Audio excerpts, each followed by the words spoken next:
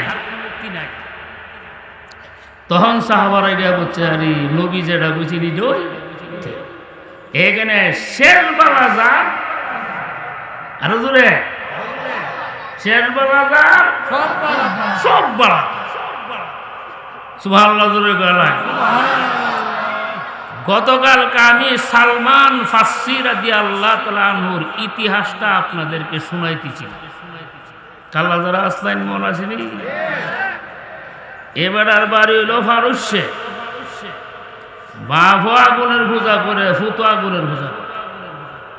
কিন্তু আল্লাহ সালমান ফার্সিরে সৃষ্টি করছে হেদায়েতের জন্য। তোমার আল্লাহ ধরে গেল ওই ফারস্য থেকে গেছে সিরিয়া, সিরিয়ার থেকে গেছে মক্কা, মক্কার থেকে গেছে মদিনা, ইহুদির গোলাম হইয়া শেষ করে রসুলের দরবারে গিয়া কালিমা হইলা মুসলমান হয়েছে।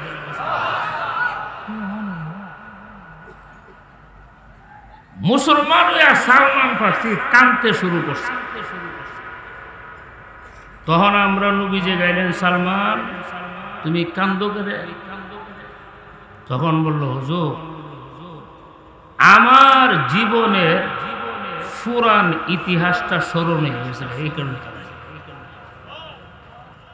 নবী বললেন, কি ইতিহাস?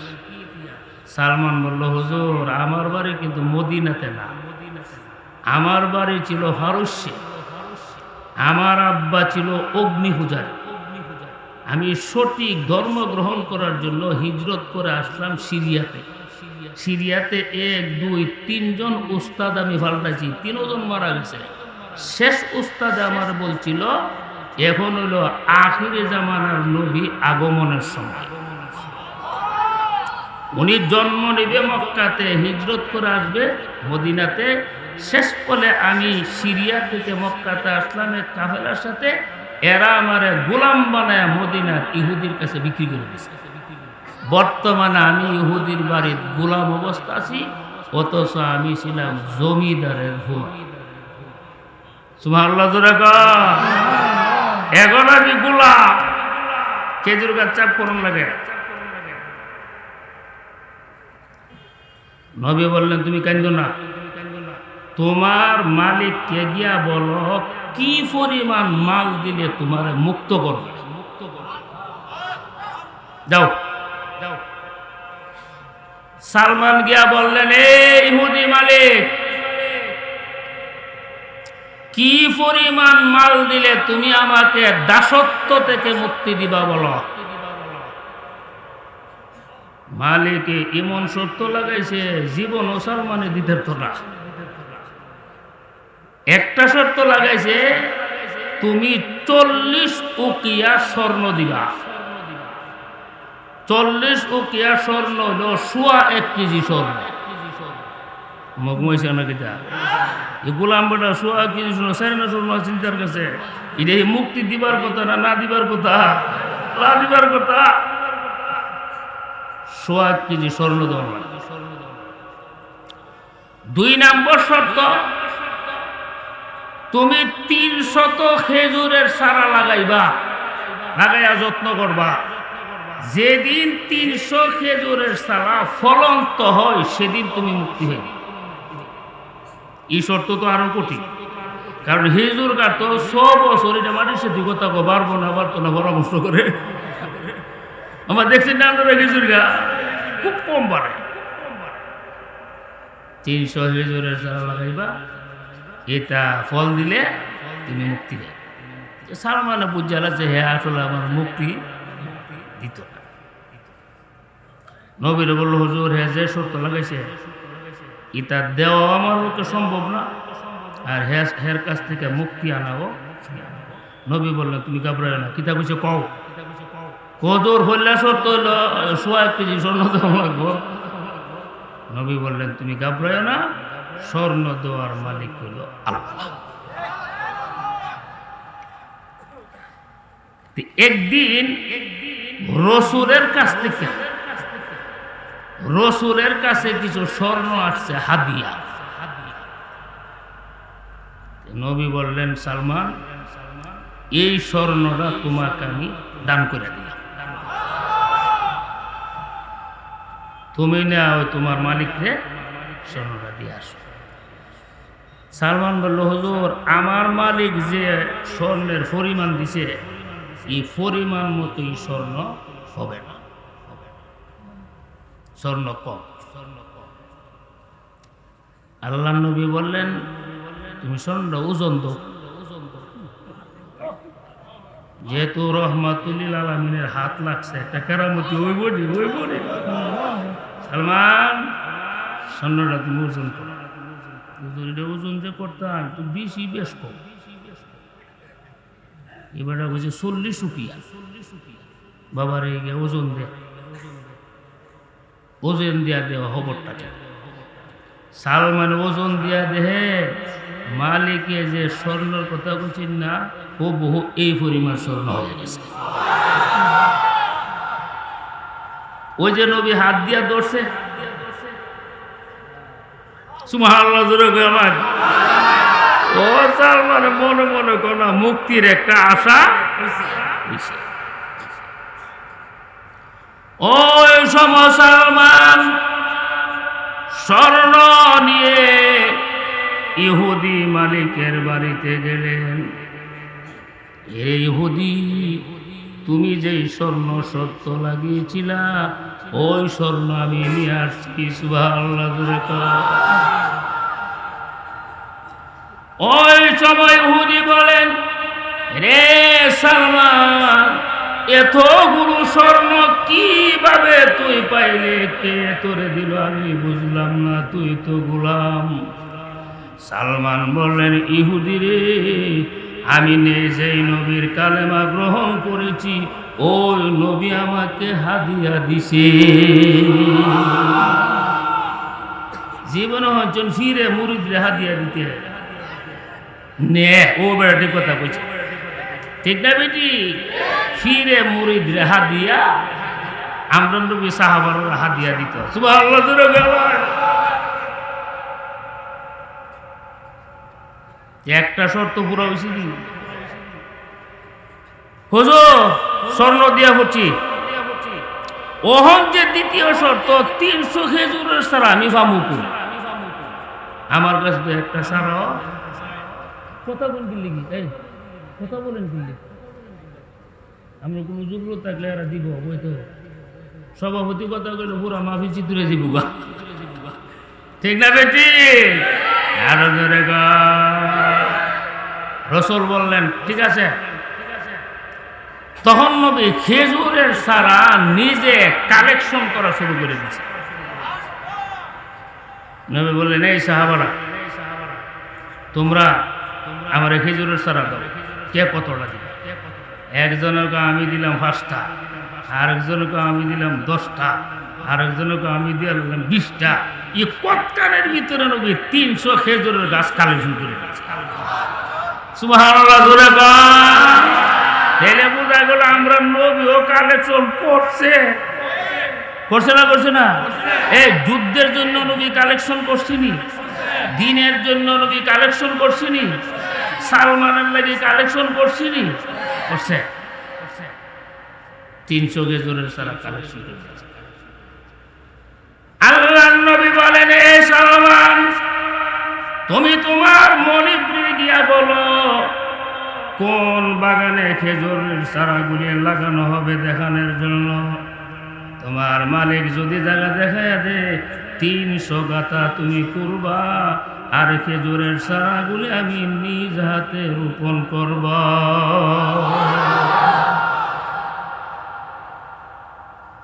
হযরতে সালমান ফারসি ইহুদি মালিকের কাছে গেলেন, হে মালিক, বাগান দেখায়া দে, খেজুরের চারার ব্যবস্থা হয়ে গেছে।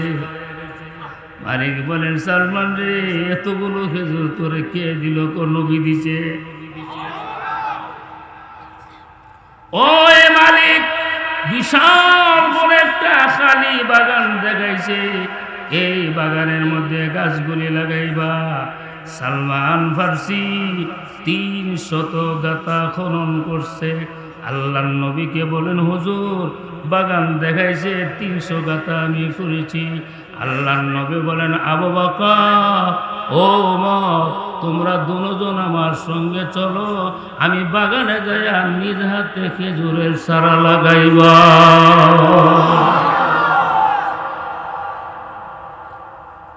হযরত ওমর রাদিয়াল্লাহু তাআলা আনহুর সাথে হযরতে আবু বকর সিদ্দিকের সাথে আর সালমান ফার্সি তো নিজেই আছে, ঠিক না বেঠিক? ওই বাগানের মধ্যে আল্লাহর পয়গম্বর নিজ হাতে চারাগুলো লাগান শুরু করে দিয়েছে। সুবহানাল্লাহ। 300 চারা নবী লাগাইছে। লাগায় বলেন, সালমান এবার যত্ন করতে থাকো, ফল দেওয়ার মালিক আমার আল্লাহ। যত্ন করো। কোন বছর জানে খেজুর ধরে আল্লাহ এনে জানে, ঘুমাইছিল নাকি? আর জোরে সালমান ফার্সি রাদিয়াল্লাহু তাআলা আনহু খেদমত শুরু করে দিয়েছে। 300 খেজুরের চারা। 1 বছর যখন পার হইছে, সমস্ত খেজুরের চারার মধ্যে খেজুর ধরিয়া লাইছে। এটা হলো নবীর হাতের মুজিজা। সুবহানাল্লাহ। আর জোরে, নবী যে জায়গা নিজে হাতে লাগাইছে, এটার মধ্যে একটা মুজিজা আছে। সব গাছের মধ্যে খেজুর। সালমান ফার্সি মালিককে গিয়া বললেন, রে মালিক, আসো তোমার বাগান এসে দেখো। মালিক বলেন, কি হয়েছে? সালমান ফার্সি বলেন, মালিক রে, 300 খেজুরের চারা যে গত বছর আমার নবী লাগাইছি, 1 বছরের ভিতরে খেজুর আসিয়া গেছে। মালিকের কথাটা বিশ্বাস হইতেছে। 1 বছরের ভিতরে আবার খেজুর আইব কোন যুক্তিতে? আল্লাহ ধরে মুজিজার লগে কোনো যুক্তি চলে না, কারামতের লগে কোনো যুক্তি চলে না, ঠিক না বেটে? মনে বললেন, ঠিক আছে, আমি আসছি, আমি দেখব বাগান ঘুরে ঘুরে ঘটনা কতটুকু সত্য। মালিক বাগানে আসছে, ক্ষেতের লাইনে বাগানের কোণারে দাঁড়াইয়া দেখে প্রত্যেকটি খেজুর গাছের মধ্যে খেজুর ধরিয়া গেছে। সুবহানাল্লাহ। জোরে কান, জোরে। এবার তো অবাক, এটা কোন কুদ্র? এই হুদির বাচ্চা, এগুলো নবীর মুজিজা, ঠিক না বেঠিক? জোরে কান, আরো জোরে। খেজুরের বাগানটা ঘুরে ঘুরে দেখতেছে, মালিকে দেখতেছে। হঠাৎ করে দেখে একটা গাছের মধ্যে খেজুর ধরছে না। একটা গাছ, এই দেখো ভাইসি একটা সুযোগ। এ সালমান, তোর সাথে আমার কি শর্ত আছে? সবগুলি গাছের মধ্যে খেজুর ধরন লাগবো। বলছি সবটি তো ধরতে কেড়ে দেখে যা, ওই গাছটা খেজুর হয়েছে না, এই গাছটা খেজুর ধরছে না, সুতরাং তুই মুক্তি পাইতে।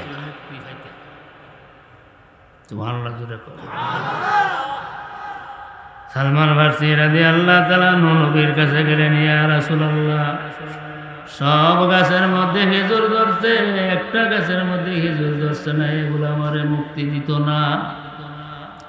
কারণ তার কথা ছিল সব গাছের মধ্যে খেজুর আসতে হবে। সুবহানাল্লাহ।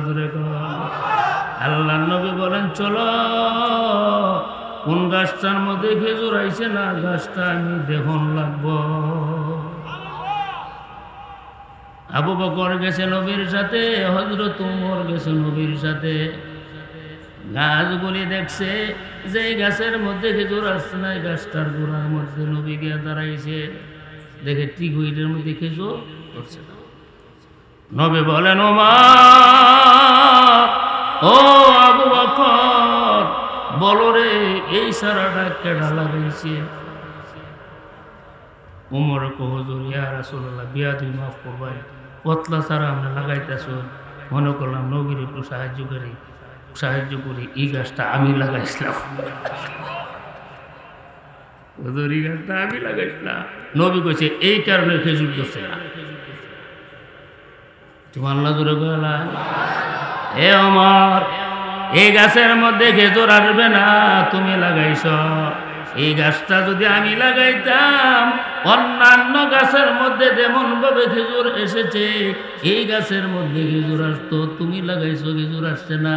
কারণ 1 বছরের ভিতরে খেজুর ফলন্ত হওয়া, এটা হলো আমার হাতে আল্লাহর পক্ষ থেকে মুজেজা। ঠিক না বেটি? এ ওমর, গাছটারে তোলো। গাছটারে আবার উড়াইছে, উড়াইয়া নবী বলেছে কেউ ধরবে না, আমি নিজ হাতে এটারে দ্বিতীয়বার লাগাবো। নবী নিজ হাতে দ্বিতীয়বার লাগাইছে, খেজুর দরিয়া গেছে। ঘুমাইছে না? ফারিকান হাদা ওয়া ফারিকান হাক্কা আলাইহিমুদ দালালা।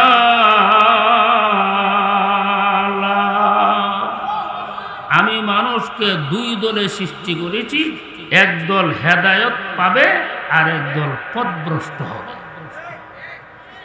পথভ্রষ্ট হবে কারা? আল্লাহ কইতেছে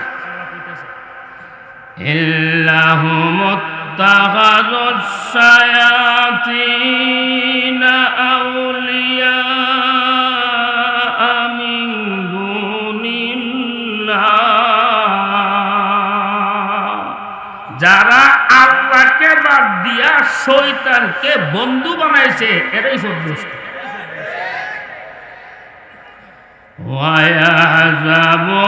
ওয়ায়াযাবুনা আন্নাহুম মুহতাদুন। আল্লাহরে বাদ দিয়া বন্ধু বানাইছে শয়তান রে, আর নিজে নিজে মনে মনে দাবি করতেছে হেরা হেদায়েত প্রাপ্ত লোক। আসলে শয়তানের বন্ধু। এরপরে যে 31 নম্বর আয়াতটা, এটার অনুবাদরা না করলে আমার কলজার জাতটা যেত। কইতামনি ইয়া বানি আদম খুযু যিনাতাকুম ইনদা কুল্লি মাসজিদ। হে আদম সন্তানেরা, প্রত্যেক মসজিদে যাইবার সময় সুন্দর পোশাক গ্রহণ কর।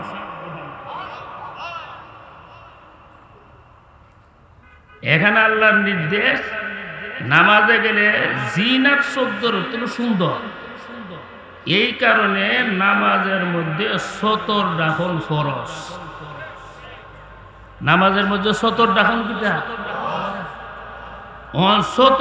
সতর পুরুষের কতটুক আর মহিলার কতটুক, এই সীমানা আল্লাহ কোরআনে বয়ান করেন নাই।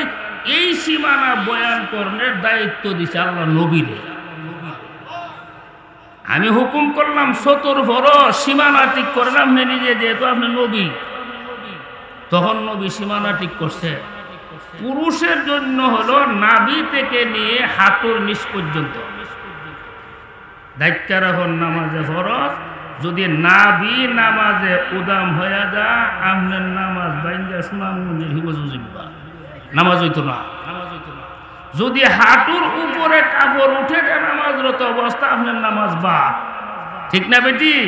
এলে পুরুষের জন্য সতর হইল নাভি থেকে নিয়ে হাঁটু, না নাভির নিচ থেকে নিয়ে, নাভির থেকে নিয়ে হাঁটুর নিচ পর্যন্ত, এটা ডাক্তার রাখাবো।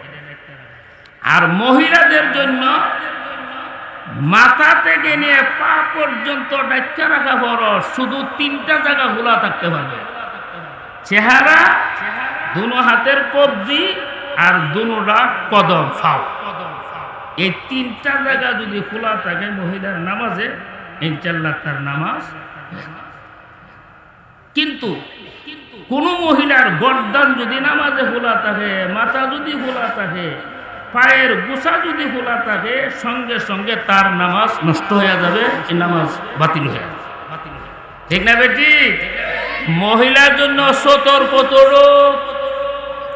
তিনটা জায়গা বাদে চেহারা কোন দোনো হাতের কবজি পর্যন্ত দোনো কদম, এই তিনটা জায়গা দাফন নামাজের ভিত্তি ফরজ না।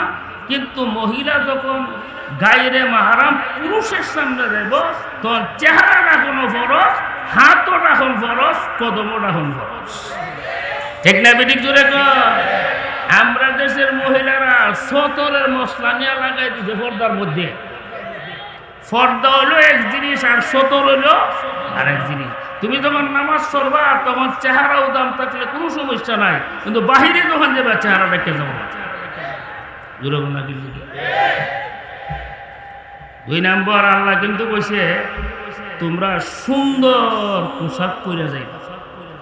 এর দ্বারা বোঝা গেল সামর্থ্য অনুযায়ী প্রত্যেকটি মানুষ ভালো পোশাক পরে নামাজে যেতে।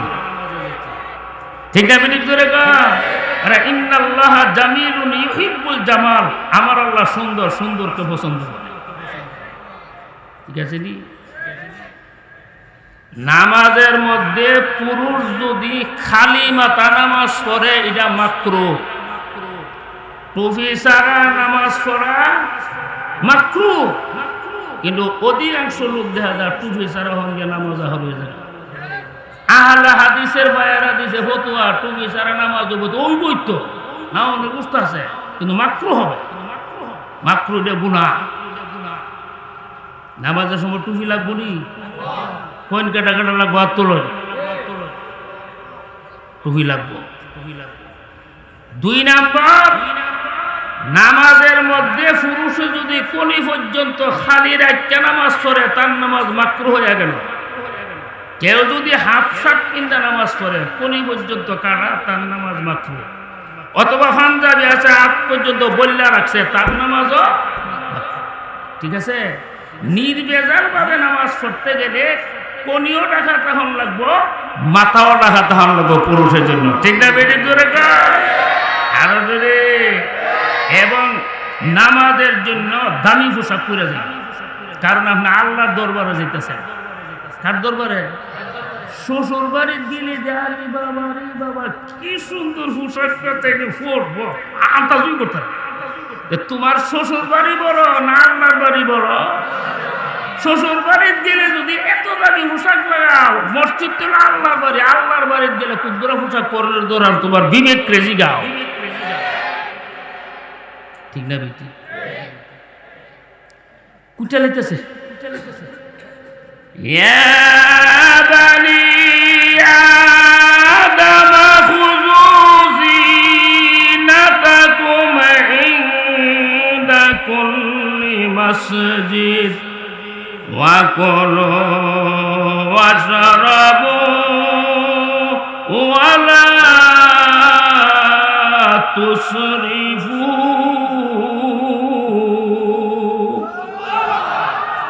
এখন গুরুত্বপূর্ণ কয়েকটি কথা জেহেনে ঢুকাই দিন। আল্লাহ বলতেছেন খাও পান করো অপব্যয় করো না। কটা কথা কইছে? তিনটা। খাও, পান করো, অপব্যয় করো। বাদশাহ হারুন রশিদের একজন ব্যক্তিগত ডাক্তার ছিলেন খ্রিস্টান। এই খ্রিস্টান ডাক্তারে একদিন আলী ইবনে হুসাইন রাদিয়াল্লাহু তাআলা আনহুকে প্রশ্ন করলেন যে তোমরা কোরআনের মধ্যে দিয়ে চিকিৎসা শাস্ত্রের কোনো বিষয় লেখা নাই, অথচ দুনিয়াতে শাস্ত্র হলো দুইটা, একটা হলো ধর্মশাস্ত্র আর একটা হলো চিকিৎসা শাস্ত্র। ধর্মশাস্ত্র ঠিক আছে, চিকিৎসা শাস্ত্রের কথা তোমরা কোরআনে নাই। তখন আলী ইবনে হুসাইন বললেন শোনো, আমার আল্লাহ কোরআনের অর্ধেকটা আয়াতের মধ্যে চিকিৎসা শাস্ত্রের যত সূত্র আছে সব ঢুকাইয়া দিয়েছে, শুধু অর্ধেকটা আয়াত। চিকিৎসার জগতে যত সূত্র আছে একটা সূত্র বাদ দিয়েছে, সব ঢুকাইয়া দিয়েছে অর্ধেকটা আয়াতে। তখন খ্রিস্টান ডাক্তার বললেন কোন আয়াতটা? তখন তিনি এই আয়াতটা বলছেন কুলু ওয়াশরাবু ওয়ালা তুসরিফু। সুবহানাল্লাহ জোরে কও। খাও, পান করো, অপব্যয় করো না। খ্রিস্টান ডাক্তারে আবার প্রশ্ন করলেন, তোমরা নবীর থেকেও তো চিকিৎসা শাস্ত্রের ব্যাপারে কোনো বর্ণনা নাই। তখন আলী ইবনে হুসাইন বললেন, আমার নবী তিনটা শব্দের ভিতরে দুনিয়ার জগতে যত চিকিৎসা শাস্ত্র আছে সব তিনটা শব্দের ভিতরে হয়ে গেছে। তিনটা শব্দ। তখন খ্রিস্টান ডাক্তার বললেন, কি কি শব্দ? তখন বললেন, নবী বলছে, আল মেদাতু বাইতুল আদওয়া, পাকস্থলী হইল সমস্ত রোগের কেন্দ্র। এই যে পাকস্থলী, যা স্টমাকটা, এটা হলো যাবতীয় রোগের টাঙ্কি। এই পাকস্থলীর মধ্যে যদি তুমি ভালো খাবার দাও, তোমার শরীর সুস্থ থাকবে। আর এই পাকস্থলীর মধ্যে যদি তুমি বেজার খাদ্য দাও, তোমার শরীর অসুস্থ হয়ে যাবে। ঠিক না বেটি? জোরে কর। এই যে পাকস্থলীটা, স্টমাকটা 1400 বছর আগে নবী বলে গেছেন, এটা হলো সমস্ত রোগের কেন্দ্রস্থল, টাঙ্কি। এখানে যে এই টাঙ্কিটারে বেজার খাদ্য থেকে পবিত্র রাখবে, সব রোগ থেকে সে বেঁচে থাকতে পারে। ঠিক না বেটি? জোরে কর। আচ্ছা বলেন, বেজার খাদ্য থেকে আমরা বাঁচি। ফজরের নামাজের পরে নাস্তা করব, নাস্তা করে সেটা সারা দিন সাবাইব, বুট খাইব, বাদাম খাইব, ডাইলে বড়া খাইব, বড়ি খাইব, ফুচকা খাইবে, লেগে জায়গা দোধ খোলা। অন ফুচকাটা কোন তেল দিয়া বাজলো? এটা 2 নম্বর তেল দিয়া বাজলো না 3 নম্বর তেল দিয়া বাজলো? এটার মধ্যে কতগুলো ময়লা আবর্জনা করলো, কোনো চিন্তা নাই, ফের বই লাগিয়ে ফুচকা খাইতেছে। ওই দোধ খোলা হাসিনার উঠো জোরে কন্যা গেলে কি? আচ্ছা বলেন, বর্তমান বাংলাদেশের মধ্যে রোগী বেশি না কম? যাই না আমরা সৌদি আরব, গ্যাস্ট্রিকের কোনো বড়ি নাই। আমি জিগাইলাম ফার্মিদের কথা কই না, হে কথা কই না। ফার্মেসিতে গেলাম, গ্যাস্ট্রিকের বড়ি, সৌদি সরকারে গ্যাস্ট্রিকের বড়ি নিষেধ করে দিছে, গ্যাস্ট্রিক নাই। কারণ সৌদি আরবে তারা যা খা সবগুলো নির্ভেজাল, বিশেষ করে বাঙালি হোটেল যিনি আছেন এই দিন মধ্যে বেজাল। হেরাজাতা হাইতানের মধ্যে কোনো ভেজাল। আপনি যে কোনো খাবার বাহির থেকে খাবেন, এটা ভেজাল। ঠিক না বেটি? এখানে বাংলাদেশের মধ্যে 80 জন রোগী, কারণ টাঙ্কির মধ্যে মাল ভরি 2 নম্বর, এই 2 নম্বর মালের দ্বারা শরীর অসুস্থ হয়। নবী বলছে, তোমার যে মেদা, তোমার যে পাকস্থলী, তোমার যে স্টমাক, এটা হলো যাবতীয় রোগের টাঙ্কি। এটারে হেফাজত করো, রোগ থেকে তুমি বাঁচতে পারো। ঠিক না বেটি? একজন চিকিৎসা বিজ্ঞানী বলছে, আকবারুদ দাওয়াই তাকদীরুল গিজা, সবচেয়ে বড় ওষুধ হলো পরিমাণ মতো আহার করা, পরিমাণ মতো খাবার খাওয়া, এটা হলো সবচেয়ে বড় ওষুধ। ঠিক না বেটি? আমরা খাওয়ানোর সময় আস্তে আস্তে খাইতে খাইতে গলা পর্যন্ত খা, আর বিয়ার দিলে তো বাইন্দি রহন জানা কথা যে খাইব, কারণ 500 টাকা কম লাগবো, তো কম খাইয়ে গেলে চলবো। খাইতে খাইতে খাইতে ওই যে শ্বাস নালীটা আছে, এটা সব বন্ধ করে নিচ্ছে। মজুরে বন্ধা করলি আপনার কষ্ট হইতেছে। একবার দাওয়া তাকদীরুল গিজা, পরিমাণ মতো খাবার খাও, অনেক রোগ থেকে তুমি বাঁচতে পারবে। রসুলের একটা বাণী হইল, আল মিদাতু বাইতুল আদওয়া, পাকস্থলী হইল সমস্ত রোগের আকর, চৌবাচ্চা, টাঙ্কি। 2 নম্বর, ওয়াহিমিয়াতু রাসু কুল্লু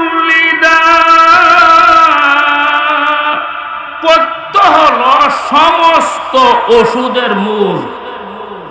সত্য বুঝেন তো?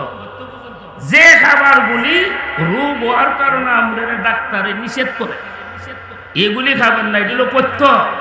এটা হইল সকল সকল ওষুধের মূল। এটা যদি তুমি বাঁচতারো, তোমার অনেক রোগ এমনি ভালো হয়ে যাবে। ঠিক না বেটি? ডাক্তারের কাছে গেলে ডাক্তারে ওষুধ দে, পথ্য দে, এই খাবারগুলি খাইলি। যদি আপনি এই খাবারগুলি না খায় আর যদি ওষুধ নাও খান, রোগ ভালো হয়ে যাবে। আর ওষুধটা যদি পথ্যগুলি খান, এগুলি খান, তাহলে রোগ জিন্দিগিতে ভালো হয়ে যাবে। ঠিক না বেটি? করে কোন আপনারা যারা ডায়াবেটিস কুকুর আপনারা মানুষ নিষেধরা বিলকুল আপনারা নিষেধ মানে কতগুলো ডায়াবেটিসের রোগী বাংলাদেশে মিষ্টির করে গেলে ফাঁক পাওয়া যায় না, মিষ্টি কিনবার লাগে জোরে গোনা গেলে কি জানি আপনি মিষ্টির করে যাই ফাঁক নাই, মিষ্টি ফাঁকাটা আমরা খা ডায়াবেটিসের রোগী আরো বেশি মিষ্টি খা। ঠিক না বেটি? করে আমাদের ডায়াবেটিস নিয়ন্ত্রণ আসে না কেন? ডাক্তারে যা না করে তা আরো বাড়ায়। আল্লাহ ভরসা খাইলে এটা শয়তানের দোহা। ওই যে বলছে আল্লাহ ভরসা খাইলে এটা শয়তানের দোহা। ঠিক না বেটি? তোমার রোগের কারণে যা তোমার নিষেধ করে যে একটু কিছু খেতে পারে, কারণ এই নিষেধটা মূলত ডাক্তারের হোক করতে গাইছে, আল্লাহর হোক করতে গাইছে। রোগটা দিছে কেটা? হ্যাঁ, তিখানাটার থেকে নিষেধ করছে কেটা? আল্লাহ নিষেধ করতে খাইতে না। যতদিন তোরা খাওয়াইছি খাইছ আর খাইতে নাই। এটা আমি ব্রেক দিয়ে দিই। ঠিক না বেটি? জোরে কর। অধিকাংশ ডায়াবেটিস রোগ মরে সত্য না মানাতে। হজর আমার ডায়াবেটিস কমে না, কমবো কেমন? তোর জিহ্বা কমা আগে জিহ্বা কন্ট্রোল কর, ডায়াবেটিস কন্ট্রোল হয়ে যাবে। ডায়াবেটিসের গোষ্ঠটা দেখলে ব্যান্ডের ফাঁকল হয়ে যায়, খাইতেও জলদি মগুস হয়েছে না কিনা? আরো জোরে কর। এরপরে নবী ফরমান وآتي كل جسم ما عودته। তোমার বডি যে খানাটা সহ্য করতে রে, এই খানাটা বডিরে দিবা। যে খানা তোমার বডি সহ্য করতে না, এই খানা তোমার বডিরে দিও না, দিলে রোগ হইব। ঠিক না বেটি? নবী 1400 বছর আগে তিনটা কথা কইছে। তখন খ্রিস্টান ডাক্তারে বলল, তোমরা কোরআনে আর তোমরা নবীয়ে জালিনু চিকিৎসাবিদের কোন সূত্র আর বাহির আছে না, সব কয়ে দিয়ে গেছে।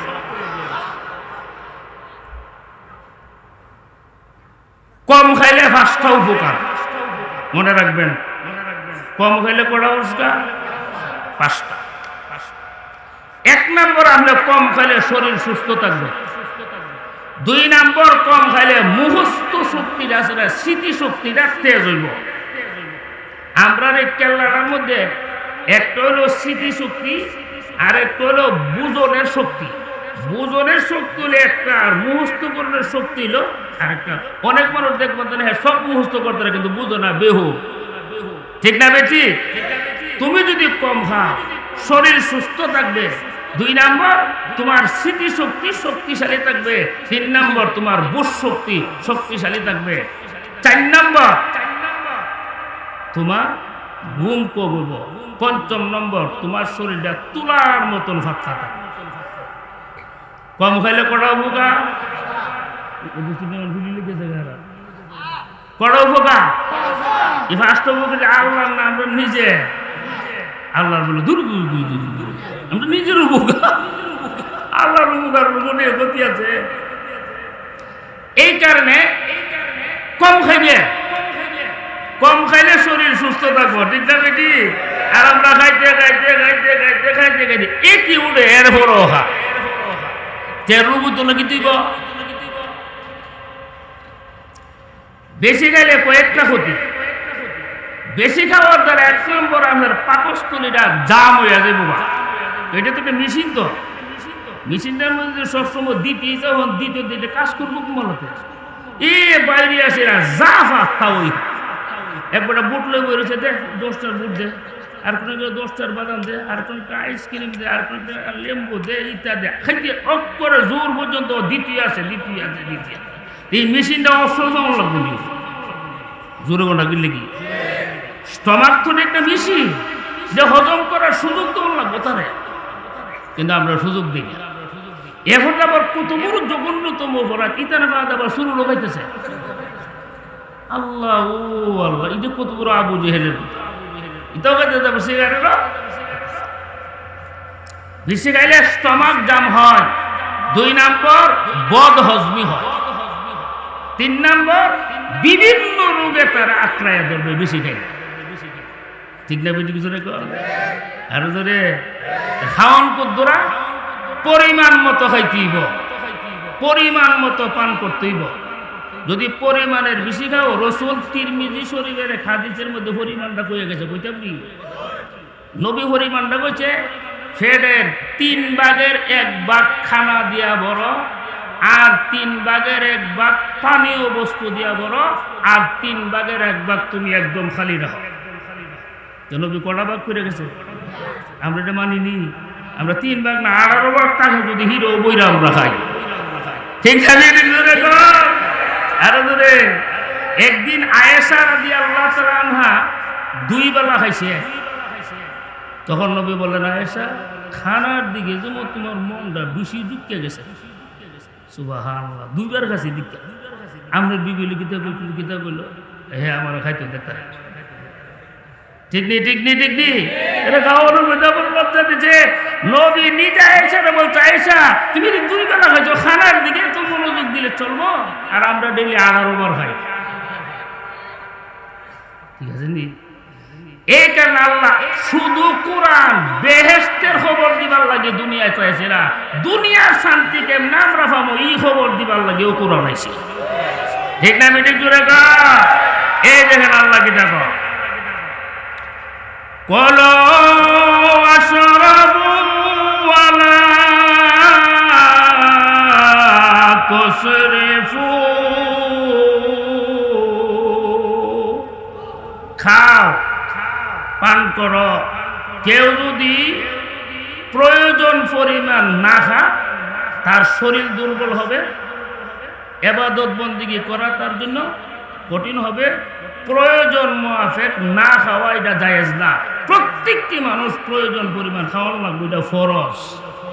কি তাই না?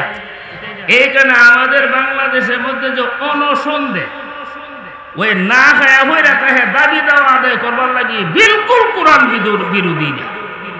এটা কোরআন বিরোধী প্রোগ্রাম। ঠিক না বিদিক জুড়ে কয় কোরআনে কইছে খাও, কোরআনে কইছে পান করার, তুমি না খায়া রাজপথে শীতে হইতে রইছো।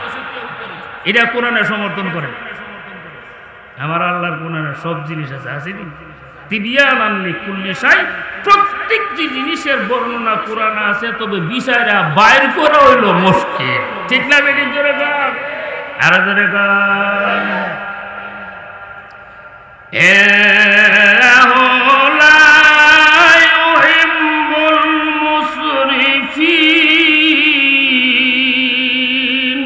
অপব্যয়কারীদেরকে আল্লাহ ভালোবাসে না, হেরা হলো শয়তানের ভাই। এখন আবার বয়ান শেষ করে যেতেছি।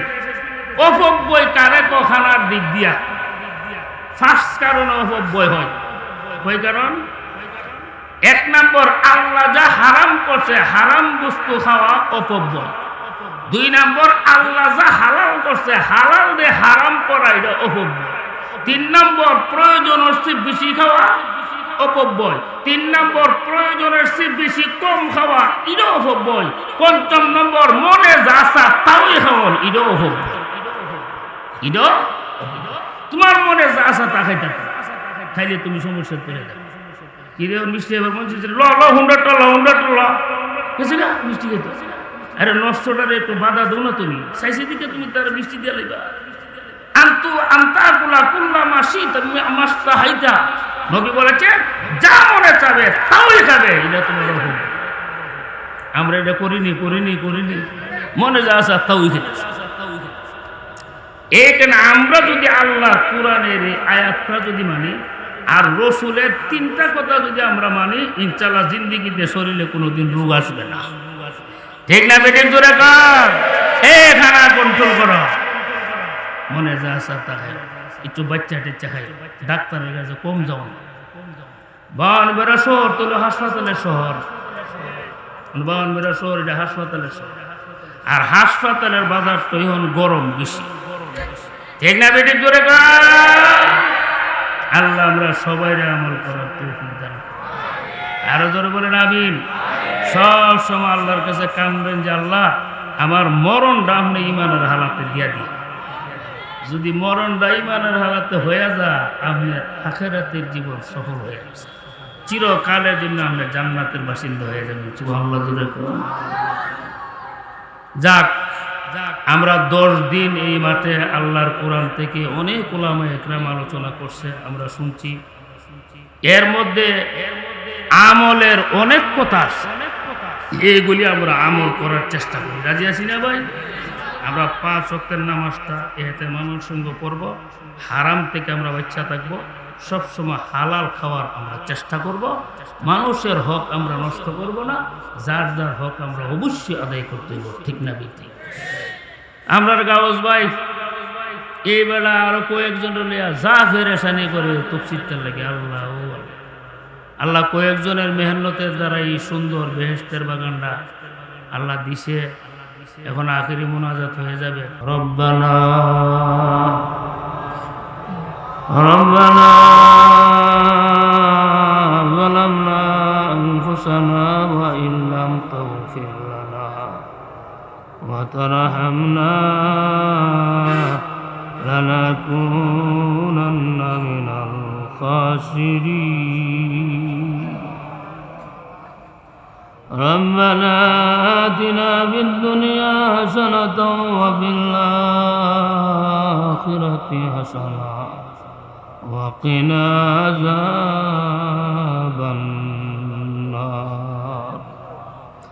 اللهم صل على سيدنا محمد صلاة تنجينا بها من جميع الأهوال والآفات وتقضي لنا بها جميع الحاجات وتطهرنا بها من جميع السيئات وترفعنا بها عندك على الدرجات وتبلغنا بها عندك أقصى الغايات من جميع الخيرات في الحياة وبعد الممات.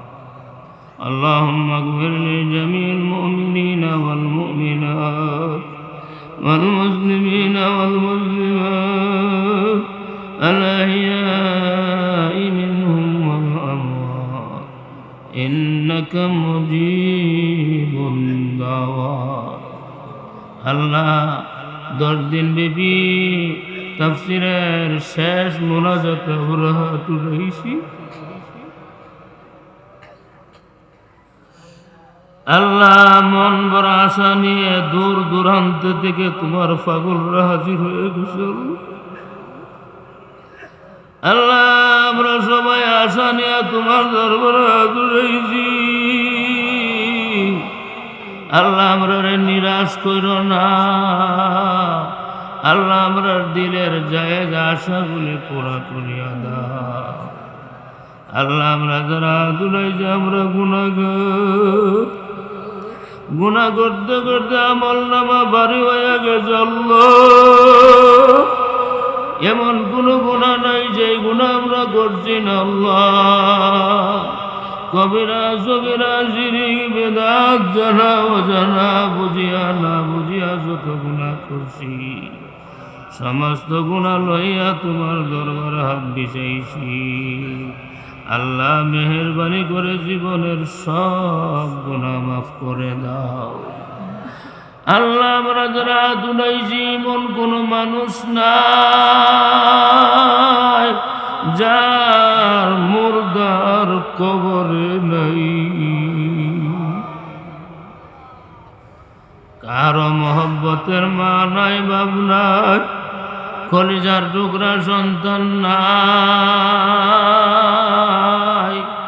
আল্লাহ আমরার মুর্দেগানের কবরগুলি জান্নাতের বাগান বানায়া দাও।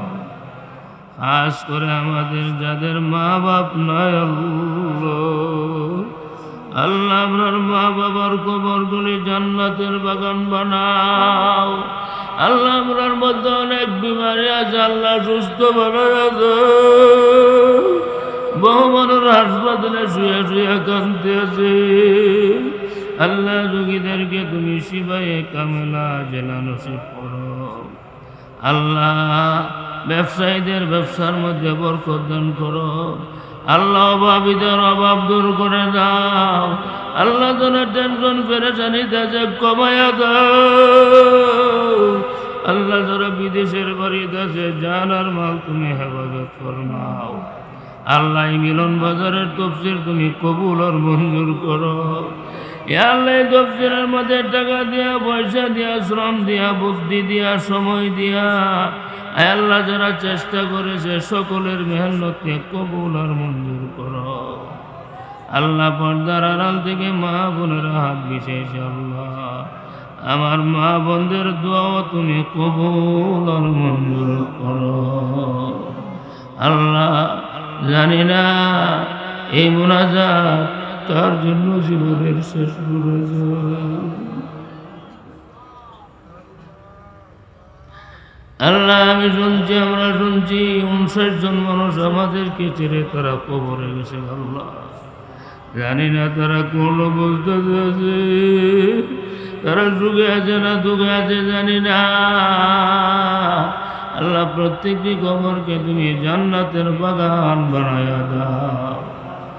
আল্লাহ আমি গুনাহগার, আপনার কোনো প্রিয় মানুষ যদি হাত উঠায় থাকে আল্লাহ এই হাতকে ওসিলা করে আমরা মুনাজাত কবুল করো।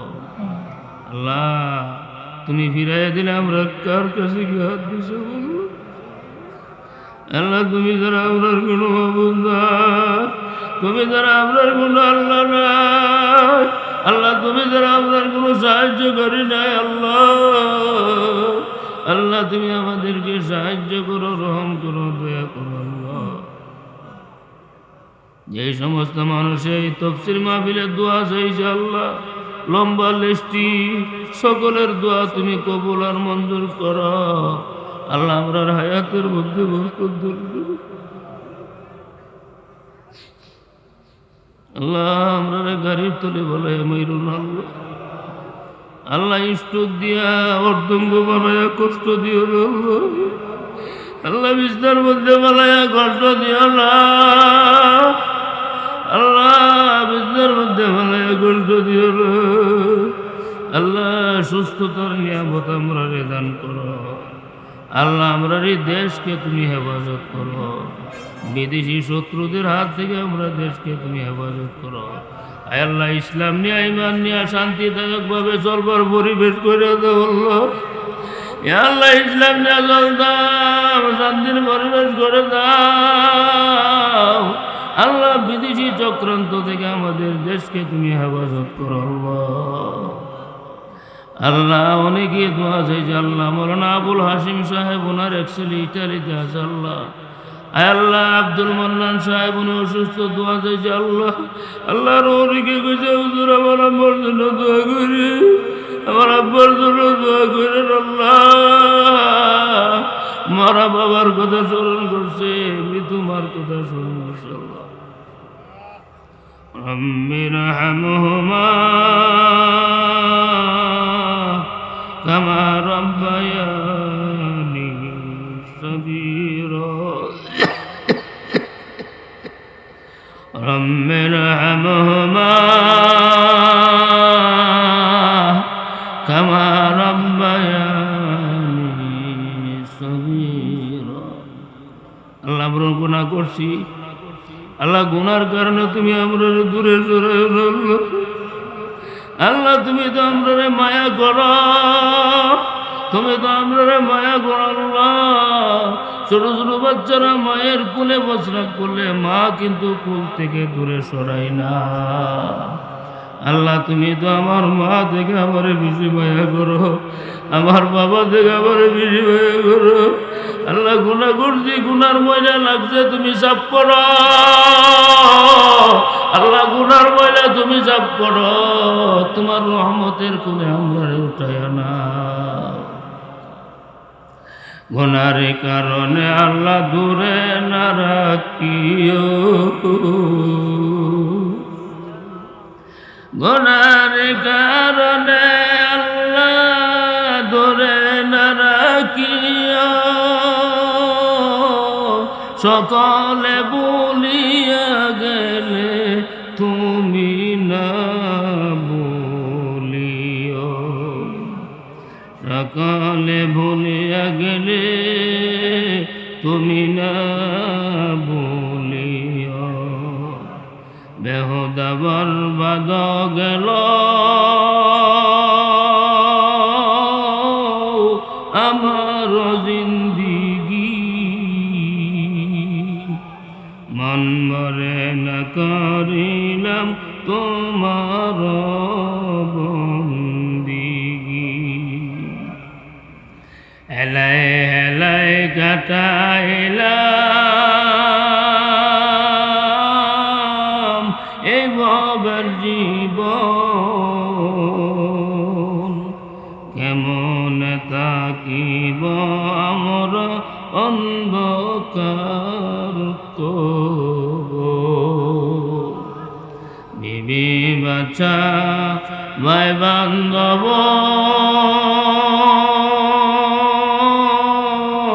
যত দেখি আপনজন,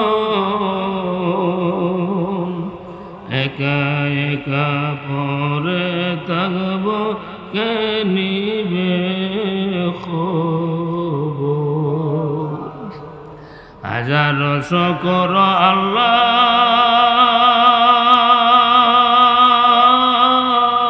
তোমার দরবারে, দয়া করে দিলা জন্ম মুসলমানের